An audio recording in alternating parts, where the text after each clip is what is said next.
Satyabama Institute of Science and Technology, Chennai and Sriperumbudur.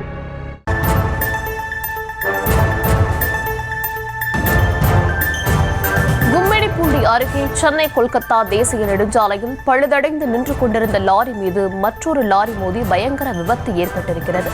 விவரங்களுடன் இணைகிறார் செய்தியாளர் மகேஷ். விவரங்களை வழங்கலாம். வணக்கம். கும்மிடிப்பூண்டி சிப்காட் தொழிற்பேட்டை சாலை மேம்பாலத்தின் மீது சென்னை கொல்கத்தா தேசிய நெடுஞ்சாலை வழியாக நிலக்கரி ஏற்றிக் கொண்டு சென்ற போது பழுதடைந்த லாரி ஒன்று எச்சரிக்கை தடுப்புடன் வைக்கப்பட்ட நிலையில் நின்று கொண்டிருந்தது. அவ்வழியாக சென்னை செங்கோட்டத்திலிருந்து ஆந்திர மாநிலம் ஸ்ரீ சிட்டி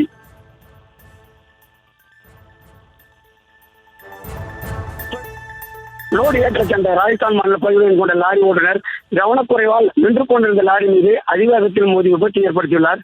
இந்த விபத்தில் லாரி ஓட்டுநர் உத்தரப்பிரதேசத்தை சேர்ந்த 43 வயதுடைய ஸ்வீட்பால் என்ற ஓட்டுநர் விபத்துக்குள்ளாகி 2 லாரிகளுக்கிடையே சிக்கி தவித்து வந்த நிலையில் தகவல் அறிந்து வந்த கும்மிடிப்பூண்டி தீயணைப்பு நிலைய வீரர்கள் சுமார் 1 மணி நேரம் போராடி முயற்சி தோல்வியடைந்தது. அதன் பின் கிரேன் வரவைக்கப்பட்டு ஒன்றுடன் ஒன்று ஒட்டி கொண்டிருந்த 2 லாரிகளை தனித்தனியாக பிரித்து லாரி ஓட்டுநரை பத்திரமாக மீட்டனர்.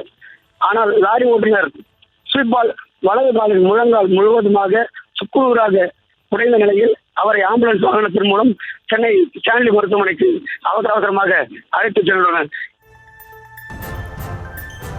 விவரங்களுக்கு நன்றி Mahesh. Satyabama Institute of Science and Technology, Chennai and Sriperumbudur.